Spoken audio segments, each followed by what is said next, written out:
This is TWiT.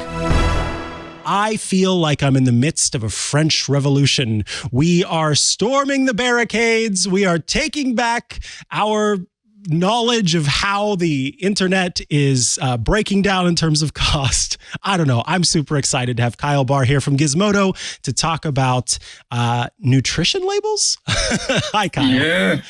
Hey, how's it going? It's going well. So we're going to get into the nitty-gritty details of these new consumer broadband labels, but I was hoping that you could kind of give our listeners a basic understanding of these labels that we're going to be talking about and kind of when they've gone into effect or when they will go into effect. What happened at the FCC that kind of has led to this, and when will we start to see these labels make their way? So they're already out for most of the ISPs that have 100,000 customers or more. So pretty much all the major ones. Anybody who has less than 100,000 is going to be down in October. So they're going to have to wait a little bit. But if you're in Verizon, T-Mobile, you should already start to see these. It's going to be at point of sale, either online or in store as well. That's part of the requirement for these new nutrition labels. And what they essentially do is they just break down the entire cost of your internet bill, specifically for broadband or what's considered high-speed internet. So let's talk about who, and you've kind of touched on it there a little bit, who is actually responsible for providing these consumer broadband labels. Like often it seems that when these huge regulatory bodies make these rules, there are a few companies or others that don't end up having to be involved because, they're too small or because they service both the US and global or whatever might be the reasons. Like, who is actually going to be or is being affected by this?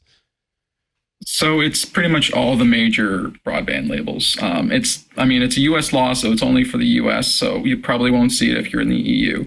But basically, anybody who wants to buy internet is going to see one of these nutrition labels, and it's going to look exactly like your regular nutrition label that you see on the back of a cereal box. Instead of high fructose corn syrup, it's going to be what's the internet speed you're going to be looking at and how much is that going to cost and how much hidden fees there might be in terms of like a sign-up fee or something like that. Mm-hmm.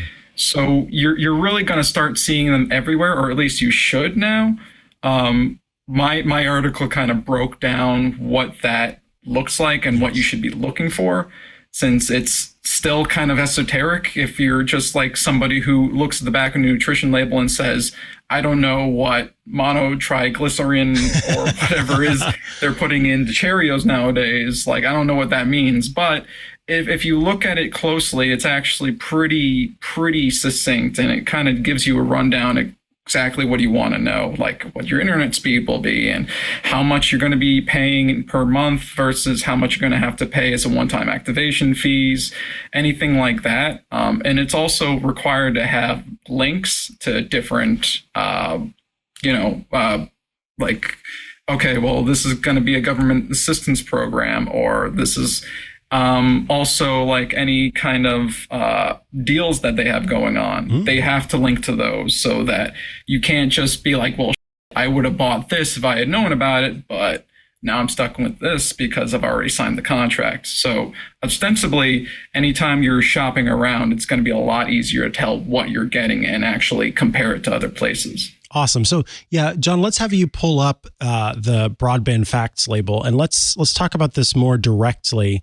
For an average consumer, Kyle, what parts do you think, people should be paying the most attention to? Because when I first looked at this, I love all the nitty gritty detail. I love to be able to see it, but I think it can be a little overwhelming. For you, as a recommendation, what do you think that people should particularly be looking out for? So probably the two main ones are your price and the speeds that you're going to get, and also any data caps that you might have. So the monthly payment that you're going to be doing, whether or not it's like $50, $75, $100 or more, that's going to be broken down into, how much it costs to actually install it, and then insurance, any kind of fees that are tacked onto that. But the monthly price is going to be lower than what you're initially going to pay for it, because you have one-time purchase fees, like you can see in the example there, or any other kind of activation fees. Those are going to get tacked onto that. So that's going to be in addition to what you pay monthly.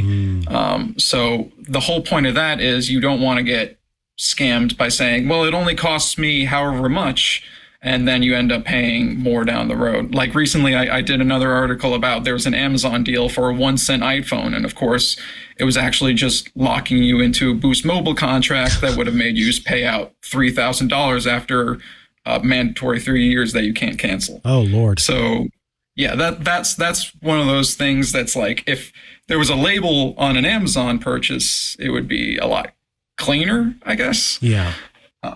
A lot clearer, sure, certainly. Now, one thing that stood out to me is something that right now I have to go to the website. I have to click through to look at the plan.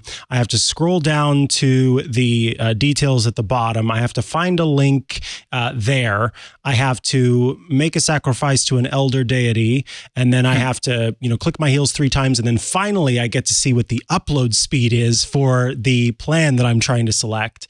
I am very much celebrating the fact that these ISPs are having to provide the upload speed very clearly. But there's another value on there that you mention is important for people to understand. Tell us about latency.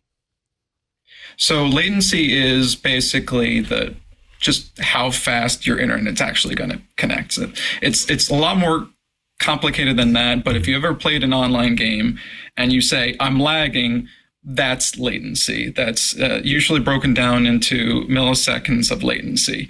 So like if you're looking at your speeds, and it's going to be typical because they can't guarantee it's going to be consistent, but like 30 milliseconds of latency isn't too bad.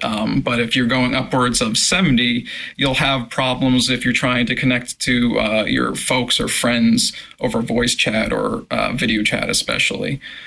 So that's one of those things that also kind of gets you. Like they might have great speeds, but because of the distance between you and your provider, or whatever other kinds of intricacies go on there, you're going to have higher latency, which means you're not actually going to get as much bang for your buck out of what's considered broadband speed. And that's actually an important point, because the FCC just this month, I think, changed the definition of what is considered high-speed internet. Now it's a download speed of 100, 100, and upload speed of, I'm actually forgetting the number, but that used to be only just 25 as download speeds, which is, now we look at that and think that's kind of pathetic, but that's what the definition was before, and now it's changed. So anytime you look at a broadband sheet and see something below 100, you really should be maybe considering something else if you're actually looking for high-speed internet. Got it. And that is, to be clear, that is the requirement for an ISP to actually advertise it as high-speed internet. That's what's changed. Yes. Okay, got it. So they can't call it a high-speed internet unless it actually matches this value. That makes sense. I'm also curious, just in general here. Of course, folks can head to your detailed Gizmodo article to learn a little bit more about these. But does the U.S. government have a place where it breaks down these broadband facts labels so that folks can kind of really dig into what they need to understand? Yeah, actually, they have a pretty good informational page. Of course, it's very government, so it's just a big wall of text. But if you go to fcc.gov/broadband labels, you can get like the whole rundown of what this is. They also have a glossary that also breaks down the fact sheet so that when you're looking at it, you can say, oh, okay, I understand what upload speeds are versus download speeds. I understand what additional charges mean.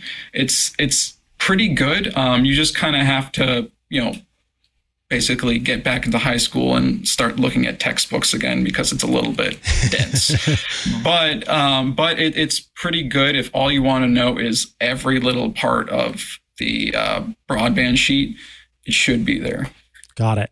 And yeah, I notice too that it applies to both fixed and wireless, or fixed and mobile, I should say, broadband options, which is nice to kind of see the difference between the two and what you can expect whenever it comes to those plans. I want to thank you so much for taking the time to join us to talk about these new nutrition labels, which is great. Or I should say consumer broadband labels is what the FCC calls them. Of course, folks can head over to gizmodo.com to check out your work. Is there anywhere else they can go to keep up with what you're doing online? I'm on Twitter, or I should say X, but I'm not going to call it X, at Kyle Barr 5. You can also find me on LinkedIn just by searching my name. I should come up under Gizmodo. So whatever they're actually calling me on that platform. I really don't have much presence elsewhere on social media, but if you really want to find me, check out my work on gizmodo.com. Wonderful. Thank you so much for your time today. We appreciate it. Thank you so much. Thanks so much for watching this little chunk of Tech News Weekly. If you'd like to get the full episode, well, head over to twit.tv/TNW. There you'll find buttons you can click or tap to subscribe to the entire show in audio and video formats. Or just look in the description. We've got links down there as well.